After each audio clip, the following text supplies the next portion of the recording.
Hello, ladies and gentlemen. My name is Adrian Cain, and today I'm speaking with the CEO and co-founder of RFOX Labs, Benny Fairbank. How you doing, Benny? Very well, thank you. And yourself? I'm good. I cannot complain. I'm just gonna jump straight into some questions, Sure. straight from Twitter.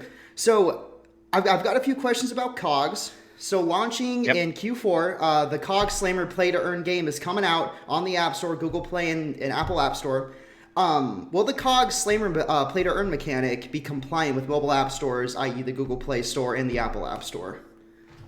Yes. Okay. Um, will we see a secondary market for cogs that you earn built straight into the Cogs Slammer application?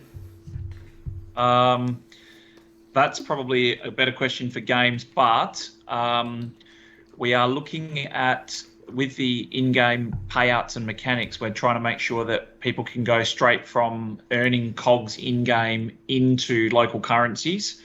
So that mechanism has to happen in-game. Okay. So I guess the ability for people to purchase cogs directly with, say, Google and Apple Pay, is that going to be on the table at all? That's something that we're looking at. The issue with App Store and stuff like that is they charge a ridiculous amount. It's Mm-hmm. about 30%, but if you can, with developer funds, you can get a half, like a discount up until the first million or so. So that's still being worked through now in relation to how the payments side of things works. We've got to make sure that it's, fair to the users, and also if we bring on creators and stuff like that, we want to make sure they get compensated fairly as well. So there's a lot of things we have to take into consideration there. Mm-hmm. Awesome. So this next question is coming from PJ3 on Twitter. Can you give us some examples of use cases with cogs that they will have in the vault? And are there any cool ideas that the team has come up with different NFT uses within the vault? Yeah, so we've talked about previously about access to specific types of parties, events, secret rooms in the vault as well. We've also talked about being able to swap those for avatars and some pretty cool in-game items. And I say in-game very strongly because our metaverse, as we've hinted at since day one, has a lot of gaming elements, and effectively the metaverse acts as a game. Um, so you'll be able to swap cogs for all of those types of things. And then just recently with the Mint Lab, we've also explained that cogs will can act as whitelist lottery tickets into future PFP drops as well. So that's cool, and that those companies that we're looking at doing some of the PFP drops with will also incorporate into the metaverse. So there's lots of cool things, and many more than that. We've got tons of cool ideas from a team's perspective, and I know the games team are very keen to start rolling out some of the benefits of those cogs very shortly to everybody as far as how they play into the metaverse. Awesome, awesome. So, speaking of the RFOX Vault and the future of metaverses, you speak or you talk about this RFOX Vault MVP in Q4 or December of 2021. What's that going to look like for the end user? Are they going to be able to walk around in the vault, get to experience all the different plots of land and everything? Yeah, so we want to make it that people can walk around and view everything for sure and certain. That's a really, really important part. But what we also want to try and do is make sure that people can actually start to transact. That's the really important part, is for these shops and the shop owners to be able to interact and transact with their end user base. So when we go out with depends on what you want to call it in the industry terms, as far as MVP or alpha release, we want to make sure that there is the ability for people to transact and trade. That's extremely important. We've also hinted that we would take people through prior to this all opening and give people a chance to win a headset and actually take a walkthrough. And then very, very shortly, we're actually going to, and this is what people are going to want to walk through, we're going to give people some very detailed glimpses into what the gaming quarter looks like, which I think is pretty mind blowing. And yeah, we've had lots of people guessing, but the way we want to do the releases is the first quarter will be the first release. So Calanova will be the first release. The gaming quarter will not be released straight away. That will be released in the early part of next year. So is that Vault MVP for the Calanova sector of the Yes. Vault? That's going to Yes. basically be treated as an alpha or beta, just Yes. for you guys to run tests. on and Yes. everything. Cool. Yep.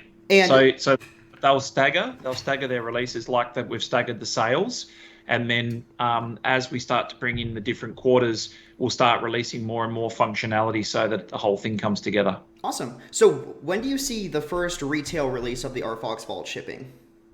Yeah, so like our fingers are crossed that we can try and get something. It depends on how much comes together in December. Um, that's our goal. That's always been the plan. But I think with this recent wave of metaverse interest, and this has been a weird thing for us because for 3 years we've tried to sort of explain how the ecosystem plugs together and what a venture builder is and how a virtual space could tie things together. And then Zuckerberg's gone out and talked about what a metaverse is, and suddenly everybody understands it. So we know that there's extra scrutiny now, which means that we are very mindful of the fact that we want to. I don't want to announce too much yet, but what we want to do is pump more time, effort, resource, and money into this.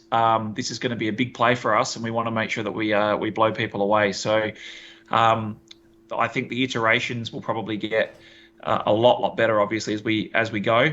And what we've got to also understand, and this is setting people's expectations, they've seen pictures of what the walkthroughs look like and how it's all coming together. We need to all understand that 3 years from now or 5 years from now, what these metaverses will look like compared to what they do now with the advances in technology and more people coming in and building. These things are going to get like mind blowing, and whatever we put out, no matter how good or how polished it looks, we'll kind of look in retrospect, we'll look back in a few years and sort of think, wow, like we started with something like that. I think it can't also be underestimated how difficult it is to combine blockchain and gaming elements and Unity and NFTs and everything all into the one spaces. So I think you're going to see a lot of these projects that have come out and flagged that they're going to be a metaverse company too are going to really struggle to catch up and make up for the time that it's going to take for these things to come out. And no matter who's putting stuff out, we're in the very infant stages of this whole movement. So it's only going to get more and more exciting as time goes on. So just out of curiosity, what game engine are you building the RFOX Vault in?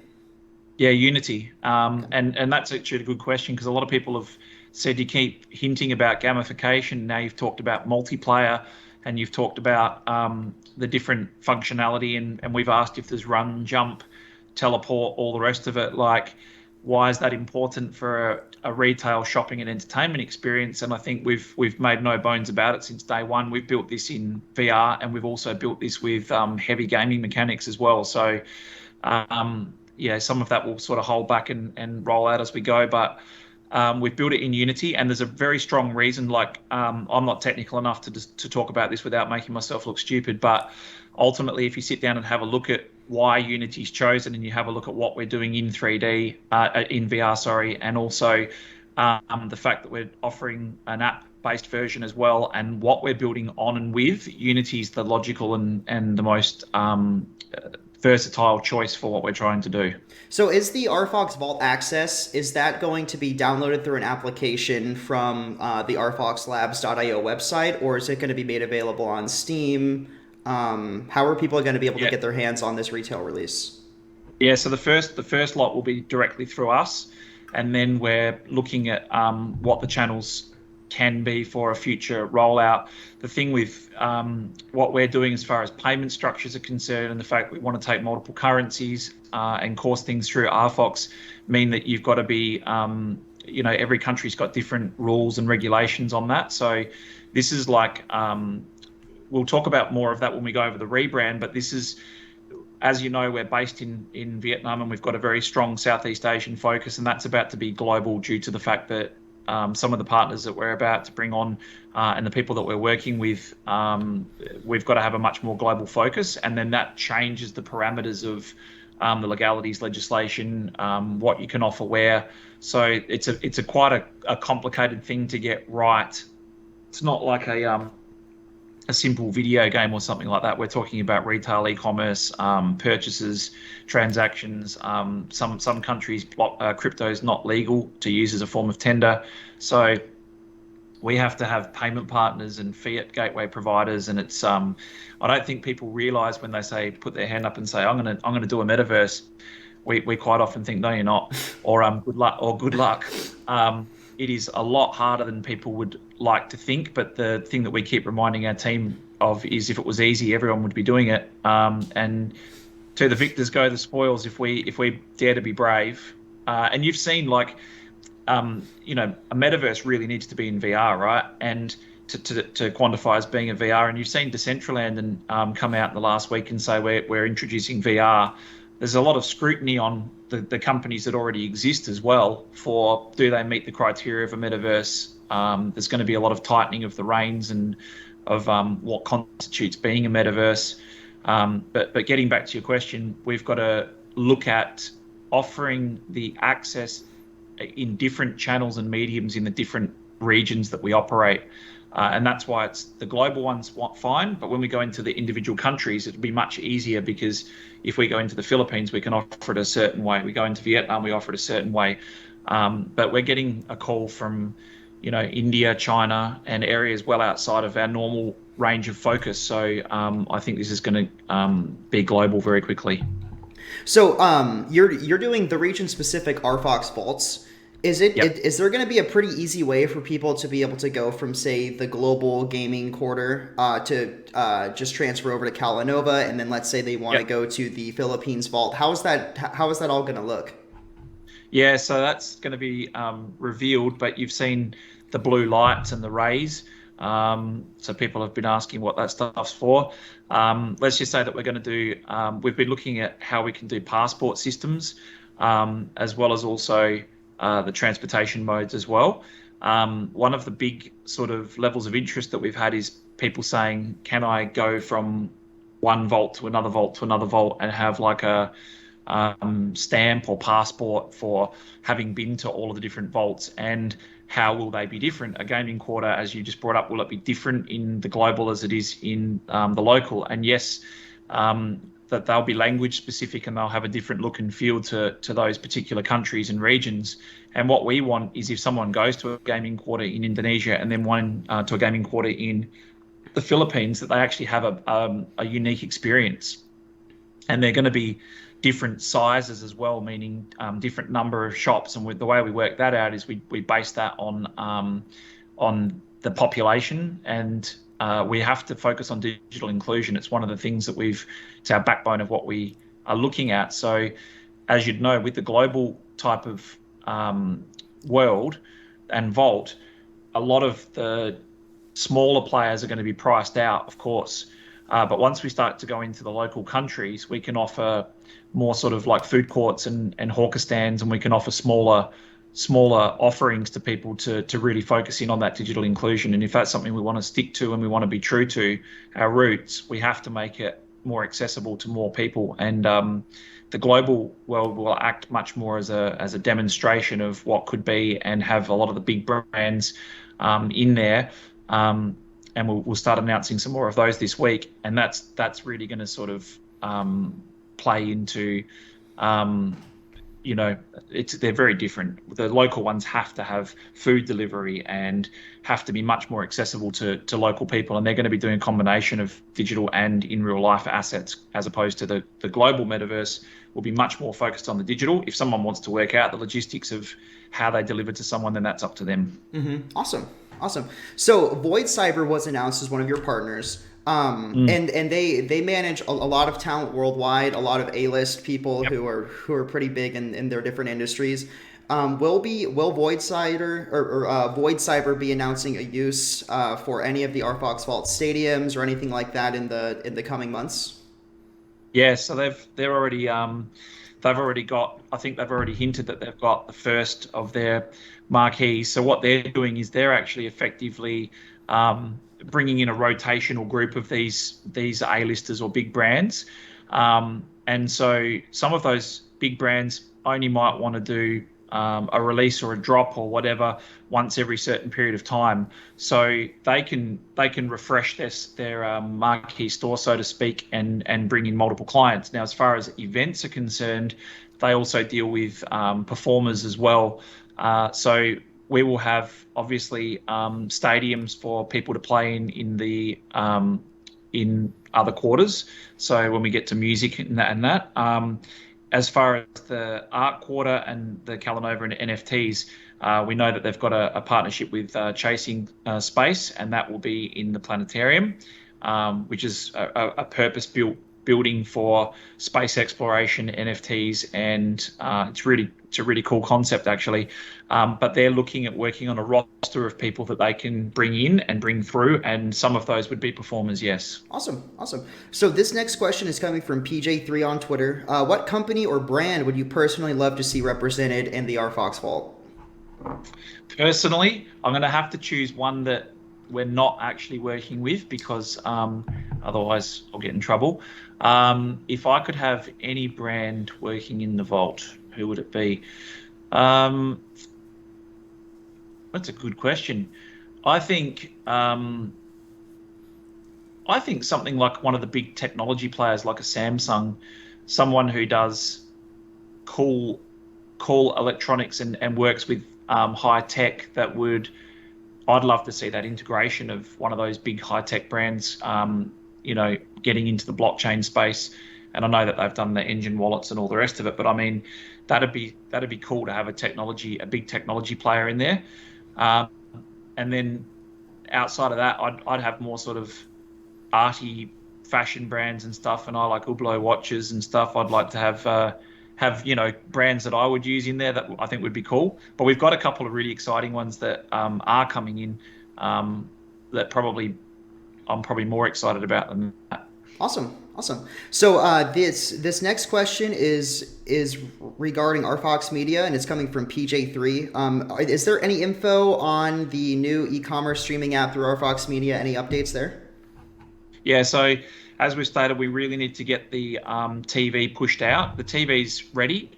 We just didn't have the RFOX ID plugged into the media section yet. So I think the easiest way to answer that is we still know that's going to be like a ginormous venture for us. Many people think it's going to be the biggest venture by a mile.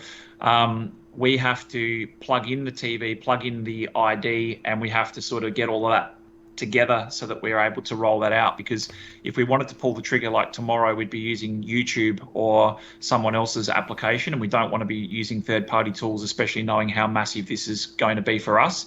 But we're also working on a partnership now that will lead into and flow into giving us much bigger exposure with it. So it's a timing issue as well as it is an integration issue. So I would expect that will be the last of the ventures to launch, and I would think that it's for good reason, because this is going to be a massive, massive undergoing for us. It's like I say, I think people outside of this region don't understand how big this opportunity is.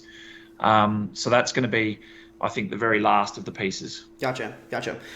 So some of these next questions are going to be regarding RFOX, VFOX, and RFOX Finance. This first question is coming from Gigameg. So we've seen your posts, and it looks like RFOX Labs is shooting at being blockchain agnostic. This will take some time, of course, but with the popularity of Solana and other blockchains, especially in the NFT space, do we anticipate making RFOX and VFOX available on other blockchains? 100%. It's going to happen much quicker than people think as well. We're already on Binance Smart Chain. We're already on Ethereum. I'm not sure if we've actually announced. I think we have. We'll very shortly be on the wax side of things as well. And we've got something else that we'll talk about later this week that will catapult us onto multiple chains very quickly. Our issue is not getting on the multiple chains. We'll be on lots of chains, and Solana and all of those are ones that we're obviously looking in.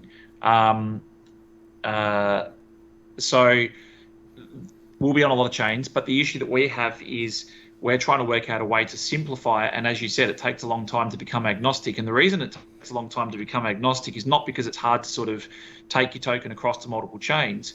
It's that if I've got RFOX and I'm trying to onboard new users, we don't want it to be a situation of us having to say, which RFOX do you have? No, you can't use that RFOX. You have to use a different RFOX. You're on the wrong RFOX.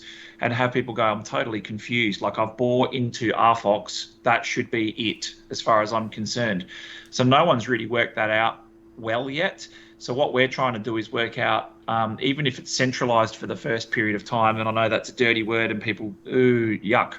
But if you say to me, I've got RFOX, and I want to buy something that you guys offer, then you shouldn't be worried about which RFOX you've got, right? And we should be able to say it's RFOX, that we take it. So even if that means that there's a pool of funds and you're putting in ETH-based RFOX or ERC-based RFOX and it's on the Binance side, shouldn't matter. We should be able to make that transaction and give you that product and then just, have that float balance. So we're looking at numbers of different options to simplify, because the more change you go on, the more complicated it becomes. So from a customer experience perspective, that's the thing that we're really looking at the moment. Do you have any interest in building an official RFOX bridge between different chains for RFOX transfers, or are you just going to stick with multi-chain.xyz? No. We've got others coming now. Awesome. Yep. Because I don't know about you, but every time I use those different multi-chain transfers and everything, I always freak out because I'm like, it's like a third party kind of thing. But I know that if there's an RFOX bridge that's built, it's going to be backed by you guys and trusted and everything. Yeah. So that makes me very excited. We're doing that, but as far as like you saying, sending across a third party bridge like multi-chain XYZ or whatever, I'm I've been around for a long time in the space, and I still get scared when I send a large amount of Bitcoin to someone's wallet. I'm always like, I know exactly how the thing works, but I'll be on the phone to them saying, keep the line open. Is it there yet? Is it there yet? Is it there yet? And this is someone who's been around for a very, very long period of time, and I've not really had many problems with transactions before, so I can understand it completely. And I think that no matter who you're dealing with, doesn't matter who they are, it's a nerve-wracking experience when you're talking about large amounts of money. And I think just because we're a doxed team, so that makes it a little bit better, and we're transparent and we've got our names behind stuff. But the thing is that this space is so new, and the more parts you've got and the more moving pieces, the more difficult it becomes to sort of roll something new out, because the amount of audits that we go through, if you saw how much stuff we have to audit, and the amount of contracts that get audited and the amount of code that needs to be changed, it's a harrowing experience. But the thing is, we want to be very thorough. We want to make sure that we're not doing anything untoward, and we're putting people in the right situations. And we've had situations where people have come back and said, some firms gone out and said that all of the contracts or farms on the BSC side are not safe. There's a clause in them or something that allows people to drain them or whatever. What have you got to say about that? But a lot of these projects that start up, they'll start up a rating service or review service, and they'll say, if you want us to say that yours is safe, you've got to pay us $10,000, and then we'll say you're safe. And they're all like, kind of like, it's a pretty low-hanging fruit business just to extort people. But I think that if I was using some of these contracts and I was dealing with Mr. Potato and Blue Orange and all the rest of it, I'd be like, holy crap, I'm not putting my money anywhere near that or dealing with any of these types of things. But we spend a lot of time and effort on making sure everything's audited and secure. So yeah, it's a big priority for us. Mm-hmm. Awesome. So these next few questions are coming from Gigameg. Many, myself included, are wondering if RFOX and VFOX will be made available to US-based exchanges, and with the mechanics of VFOX, for example, being a pure airdrop with no ICO, suggests it would be a perfect candidate for the US markets. Would you agree with this, and what challenges do you see with getting listed on US-based exchanges?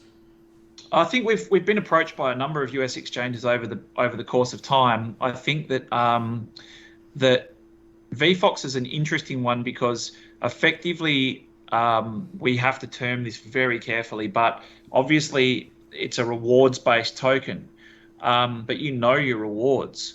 So the thing is, we've got to be very careful how we do it. We've got to basically say that you're doing some work, right? Which is lock your token up, put it in a pool, and then we'll pay you the rewards that have come through. If you were to just, for example, turn around, and this is why we separated them, and a lot of people ask, why did you do VFOX, and what if it dilutes the value of RFOX and all the rest of it? The thing is, if we just went out and sort of said, we're going to airdrop money onto RFOX holders, we trigger tax events, so people have to make the conscious decision, but it's also no work required, so that would put you firmly in the jurisdiction of being a security. So we've had to be very, very careful about that. So we do comply, and we would be eligible.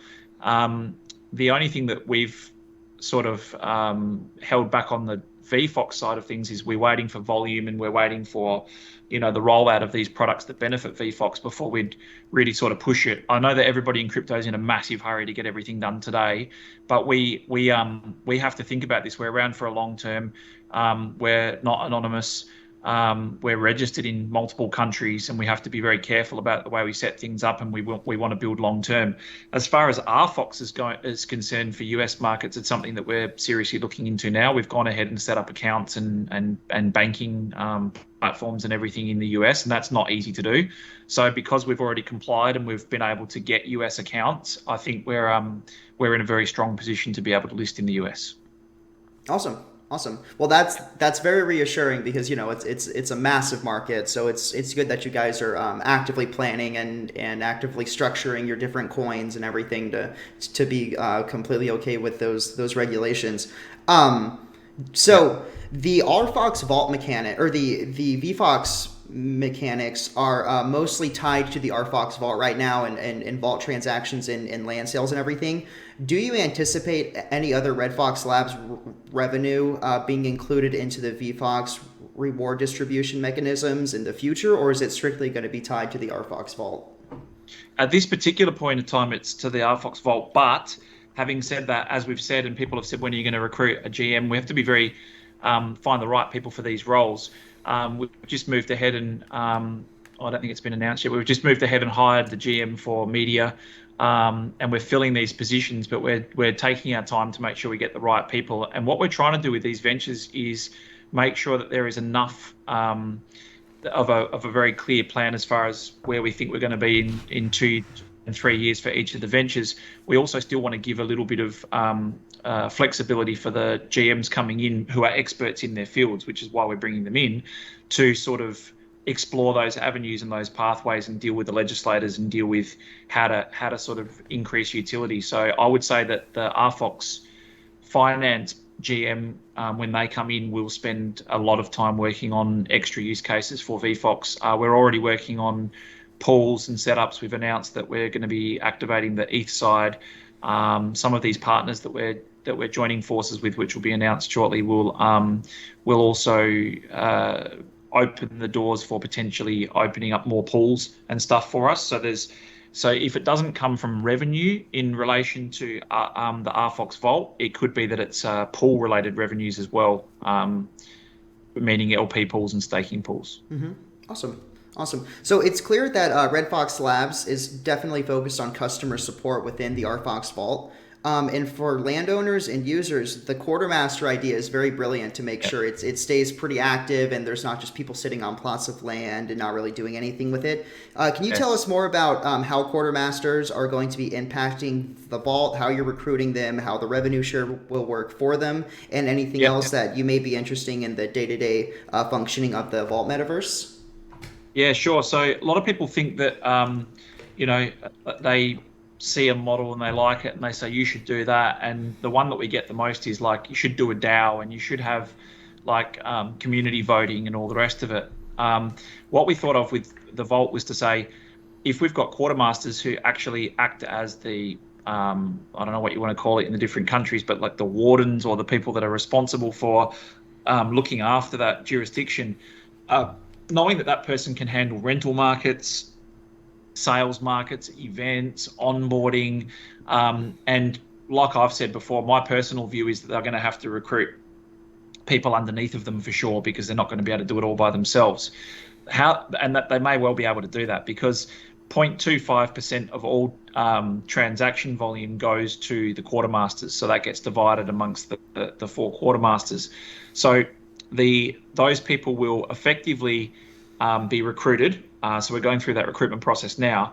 But instead of having some sort of like whoever's got the most tokens can vote for whoever comes in, and we have this hostile type of grip on who the quartermasters are, we're implementing a system that gets based on KPIs, so key performance indicators and targets. So these people need to have occupancy rates at a certain level. They need to be working on how to get people into the actual shops and vaults and traffic and all the rest of it. So they've got a number of different KPIs that they have to comply with. So they'll be measured based on a system as opposed to who people determine based on how many tokens they've got gets voted in. So the first person will get employed, recruited, and brought on, and then from that time on, they're on the clock. They've got to perform to keep their role. And the more revenue that comes in, obviously, the more they're going to get paid.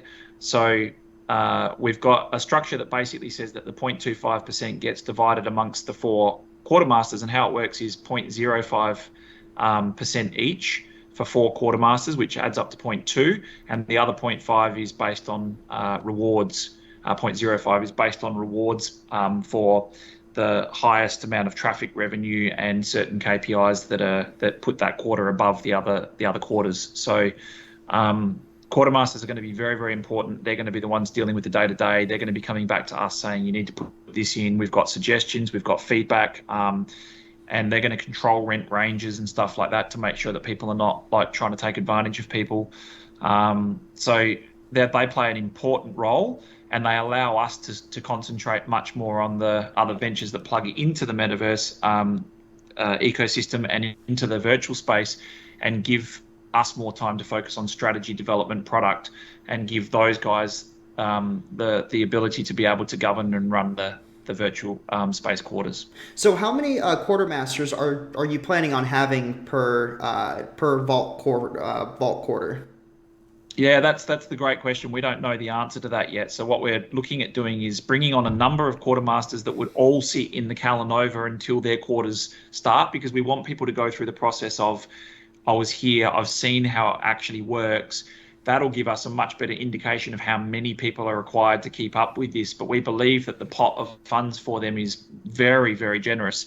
And I would assume that they're going to have multiple people in one quarter. And we've had sort of predictions that there could be anywhere from 2 to 6 to 8 quartermasters in each quarter, depending on how busy they get and how much revenue is coming through. And I think that some of them are going to be quite active in having quartermasters that go out and solicit people that want to hold functions and events, that are looking at bringing in a pipeline of new renters, exhibitions, shows, looking at beautifying their quarters. We already have had lots of people that have applied for quartermaster roles talking about how can I do beautification? Can I change statues and centerpieces? And how does that all work? And are we allowed to do things that bring people into the quarter? Are we allowed to have like fireworks displays, or are we allowed to have like concerts that we help to organize? And how does that all work? So we don't pretend that we've got all the answers to all the little elements that will happen over the course of time. But the thing is, we want to put the power into the quartermaster's hands to be able to say, look, there's enough rules here to govern this, to make sure that it's a fair system and we've got the right thing happening, and that you're incentivized for making sure the customers are extremely happy and making sure the shop owners are extremely happy and profitable. And outside of that, we want to make sure that these guys have some freedom to be able to be creative and to try and really bring revenue into their quarters for the owners. So do you anticipate the quartermaster position of being like a full-time job? Yeah. Yeah. Okay. Yeah, hell yeah. And I think that if you do modest projections on revenue and how much money comes into the space, I think that this is, and especially like for the ones that are locally based in some of the countries in this region, it'll pay so much more than they could ever possibly get in another role, that I think people would be very heavily incentivized to not do anything other than this. And I think that if they know that they've got an opportunity to increase the transactional revenue coming through, which therefore increases their wages, I think they'll pump more and more time into it. And that's why, if it was me personally, even if I probably could manage the workload somehow on my own for a quarter, I'd be sitting down and going, right, if I got a person to help me with business development and bringing in events and bringing in engaging activities that are happening and coming up with ideas, I'd actually be able to bring in more revenue. So I'd actually have a little team of people working for me for sure and certain, because I know that it's going to pay off handsomely. If I get if I get industrious people that can really bolster revenue in each of these quarters, that's going to be yes, I have to give up some of my money, but that's going to end up generating more revenue for me based on sheer transaction volumes. Have you publicly announced the date for the next gaming vault land sale? No, we're about to do that Okay. very shortly. So, being very transparent, we're doing the ads. So we did an ad for the Calanova quarter. So we're doing the ads. We're preparing all of the visuals so that we can start leaking and sneaking information out. We've announced the first. I think we've only announced the first marquee, right? YGG. So that's all we've announced so far. So now it's about talking about the partners, showing some glimpses of what it looks like. We've also, as we've said before and hinted before, we've got some exciting stuff coming up with avatars and hoverboards and all the rest of it. So there's a whole campaign that's being structured around getting the marketing and the timing right. There's lots of lessons that we learned, and we've obviously got a much better marketing team now. We've just got a brand new CMO now, the GM of media, and we've bolstered that team up. We've worked with the ad agencies before, so we've got a little bit of a better system going now. So we're just doing all the storyboards and getting the ads ready for the campaign, and we want to make sure that we're pushing stuff like the Mint Lab and other things that are going to bring in interest from people that understand crypto. One of the things that we probably got wrong was we tried to market too much to the end users previously. So you can't really do that until you've got your product and service ready. So our new marketing team is much more savvier, and we're across what we need to do to make this one much more successful. Cool. Was there an active reason you chose to do land sales on the ETH side of RFOX as opposed to the Binance Smart Chain side? Yeah, we did it based on exposure. We did it based on data. We do everything on data, and don't forget also that NFTs have only sort of just become a proper thing over on the BSC side. So we would have pumped a lot more attention and effort into the Binance side.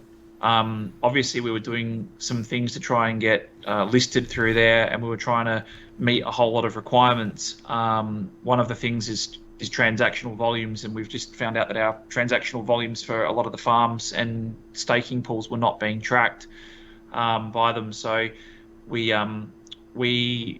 do everything that is going to bring value to RFOX. That's the way we try and look at it. And at the moment, there's still the sheer volume and numbers and weight is on the ETH side. But obviously, Binance Smart Chain side is starting to pick up now as well. So it's not to say that before the end of the fourth quarter sales that we would not be providing a multi-chain potential for the sales for sure. We're actually going to announce something very shortly that is a big switch up from the first sale. Actually, it's quite a big switch up. Awesome. Are the Vault Land NFTs, are those going to be transferred or able to be transferred cross-chain in the future? You guys have talked about making a blockchain agnostic NFT platform. Is that something that you're planning on implementing? It can be done, and it's something that we have looked at and thought about, and the ability for us to move NFTs across chains is something that's coming very shortly. So it is possible, yes. Yes, it's possible. Awesome. And you're planning on making e-commerce within the RFOX Vault a pretty core pillar of the Vault's identity. Yeah. Do you know what chain you're going to mostly focus those transactions on for people, just based on scalability and transaction speed and cheapness of gas? Yeah, it's a good question. We do look at that for a lot of the different things that we're doing. And it's a proposition that changes over the course of time, right? We've talked about working with Immutable X, and that's something that we will definitely be doing. We've looked at layer 2s, we've looked at layer 1s, we've looked at Binance, DOT, Solana. We've looked at a lot of the different ones. We effectively believe that the best way to go is to offer people multiple options. And so at the moment, you might say, well, you've got multiple options, but we don't. We're really sort of saying, if you want to do this, you've got to do it on this chain. If you want to do this, you've got to do it on this chain. The ultimate utopian goal would be to say you can use whichever thing you want to use. So that's a puzzle that everybody's trying to sort out. But one thing I can say categorically, and I know that's not a really definitive answer, but the one thing I can say categorically without knowing the future is that being an agnostic focused chain or project, as far as agnostic chains are concerned, is we have to be open to what is best for our end users, and that can change from month to month, quarter to quarter, and we've just got to be across that and making sure that those options are available to our end users. We don't profess to understand what will happen 6 months or a year from now. Things change very quickly. Awesome. So these next few questions, just to tie it all off, they're going to be pretty general. Just kind of big picture stuff. And you being the CEO and co-founder, I think that this will put a lot of questions that people have into perspective. Yep. So this one's coming from Gigameg. How do you envision the entire RFOX Labs ecosystem, finance, Vault, Cogs, media, etc., all working together in a pretty succinct manner? Yeah, it's a good question. So we saw that the reason we actually sat down in the beginning, because a lot of people have asked us this, and again, I've mentioned this multiple times recently, but I think it was about 18 months ago, we were asked why we were going to look at building the whole metaverse structure, and why we were going to look at a virtual space, which people thought had been done and doesn't work. And I basically said at that time, when the Googles, Amazons, and Facebooks come out and announce that they're going to do it, it won't look so stupid. So they've come out now, and Facebook have, and that's really helped the cause. But the reason we actually developed that or came up with that idea was we said, as a venture builder, you're continually in a perpetual raise cycle, because every time you go and launch a new product or service or company, people have to put money in. You need to go out and raise money. And what we said was, if we don't make our products and services all tie in together, and we don't have one platform where they can all be used and all be on show, we're going to be continually raising. Now, if we actually plug everything in together and we utilize the base of customers that we have, this means that any new product or service that we plug in has a much higher chance of surviving, because it has a guaranteed customer base. So how they all tie in together is, for example, if you're looking at media is a standalone business. It'll have its own marketplace. It'll have the ability to buy, mint, swap, share media content and all the rest of it. But how does that tie in and become a succinct operation? In the metaverse, in the virtual space, for example, you will have digital billboards. So they'll be able to sell advertising, marketing space. They'll be able to do sponsorship of events through banner advertising and stadium rights and naming rights and marketing that way. So that they'd be able to plug in. Now, as far as finance is concerned, some of the partnerships that we're doing will allow us to be able to do more token transactions, borrowing, lending, all the rest of it. So that will plug into the transactional side of the virtual space. And then if you're looking at games, we've got an esports stadium and auditorium and gaming tournaments.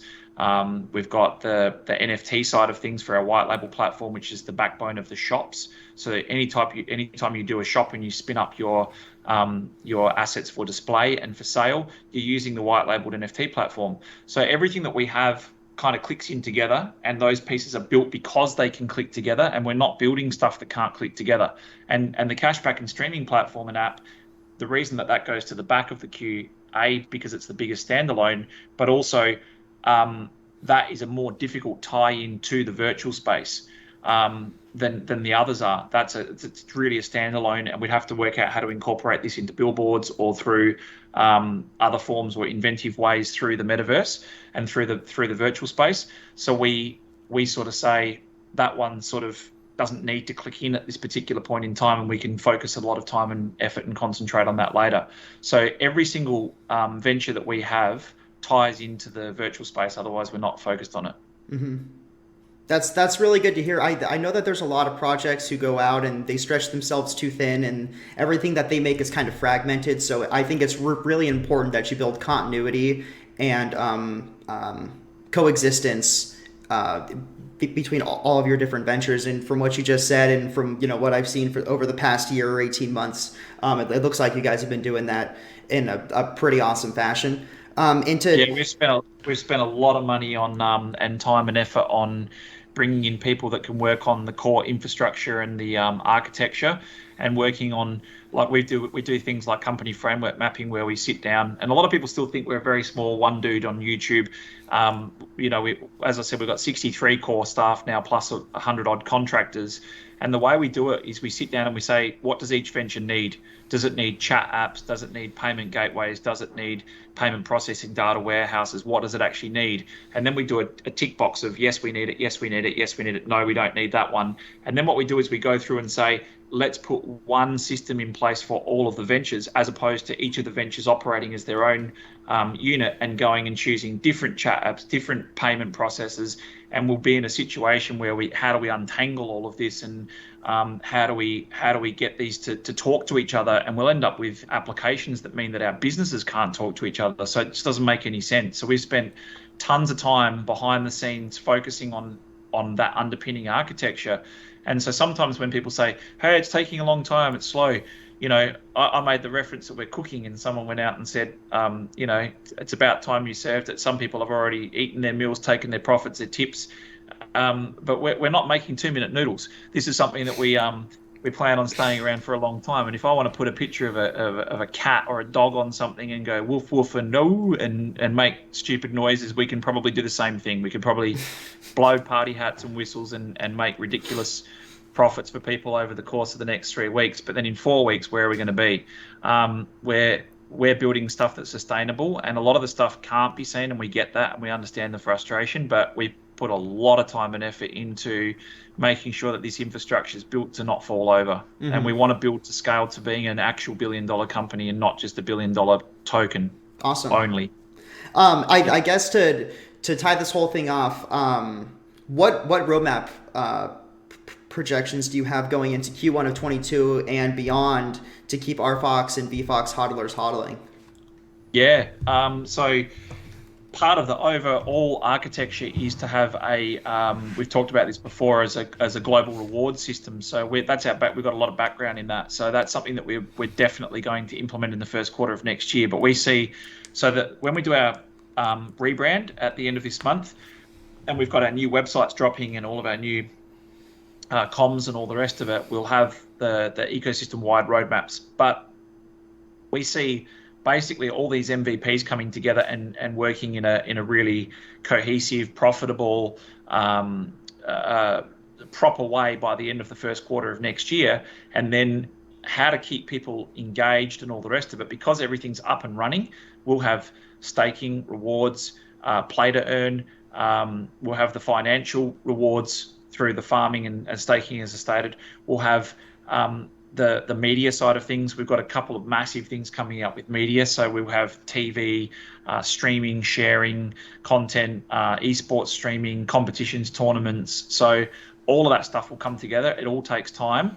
But I think that we've got to take into consideration a few things. You've got your people that, we call them hodlers, but you've got your people that have profit targets set that'll sell and will never use any product, and they don't care about the products that come out. They care about the products coming out because it might cause the value to go up. Then you've got your people that will actually buy the tokens and use them in the network. Then you've got other people who will just use your products and not care about your tokens. So we've got lots of different people that you have to sort of keep happy and keep entertained. And we believe that we've got enough experience to be able to come up with a system that has a little bit of something for everybody. But the most important thing is that we communicate that properly. And that's the one thing that we've sucked at is when you're building something and you're putting it together and you're trying to build this cohesive ecosystem with brand new technology, there's a lot of stuff like multi-chain tokens. How do you explain that? How do you roll that up? How do you make that simple? It's difficult for crypto people, let alone being grandma friendly. So the path to getting to that really simple rewards for everyone, grandma can point and click in one click and beyond. Let's be honest, the whole space is years away from that.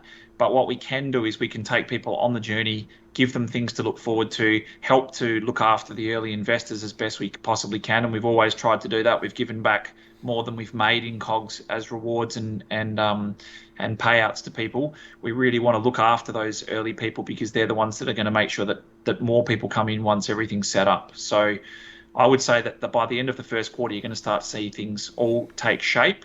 Some of them will be inherently ugly due to the way that things click together in the space. But we're working our asses off to try and make sure that we head towards a one-click model, so to speak. Well, Benny, thank you for taking this interview. This has been awesome. I myself have had a lot of these questions since May of this year, and I think a lot of the questions the community had, they haven't heard answers from. So it's really beneficial to be able to take this with you. Do you have anything else to add after that? I still think no, and I think that as far as that transparency is concerned, I think we're getting closer to being able to sort of show people a bit more about what's going on behind the scenes and all the rest of it. We've got a lot of people all coming in new, trying to get their heads around crypto, because it's very hard to find people that have got blockchain experience in some of the sectors that we're dealing in. I think that we want to, by virtue, and it's the nature of who we are, offer some sort of open day or transparency to let some people come in and see what it looks like, what's a day like inside of RFOX, because every single person that comes in and works with us keeps saying, if people on the outside knew what we've just been exposed to or what we've seen, they'd probably have a greater appreciation for what it is that you're trying to do. And our focus has been, let's just do that and then let's show them the end product. But I think that we're getting more comfortable and closer to the point where we're happy to sort of lift up the roller door, so to speak, and let people have a bit more of a look behind the scenes and see what it is that we're doing, and meet more of the people. We've talked about interviewing more of the C-levels and giving people more exposure, and part of who we're recruiting, we're looking for people that can do front-facing stuff, that can take a little bit of the share the workload with me, because as we get bigger, it's going to be possible. Already you're asking, people ask me questions on gaming and stuff, or a finance related question. And for the first time in our company's history, we're at the point where I don't know the answer to absolutely everything anymore. So that's a good sign that we're growing in the right way. And now it's too hard for one person to be across absolutely everything that's going on. And that's just going to get harder and harder. I'm going to get a high level update every week and month, and I think soon we're going to be in a situation, obviously I'll know numbers and projections and stuff, and growth and strategy, but I'll have the same type of feedback and roll-ups that you guys have, and that's going to be exciting for everybody. Well, I, for one, am very excited to see where RFOX Labs and all of these different ventures go, and I think a lot of people all around the world are excited to see what you guys are doing, because you guys are seriously making some of the most groundbreaking strides in the entire crypto space. And I think it's only a matter of time until the mass market really sees this fully realized vision. And I think when they do, it's seriously going to change the world. So thanks for taking some time out of your day to talk to some random person on the internet who DM'd you on Twitter asking if you wanted to talk. Look, we appreciate anyone who tries to get answers for people and tries to help. Then we really appreciate that. So it's actually me that should be thanking you for your time. Well, thank you, Benny. I hope you have a great rest of your night. Thank you, mate. Have a good one. You too. Take it easy.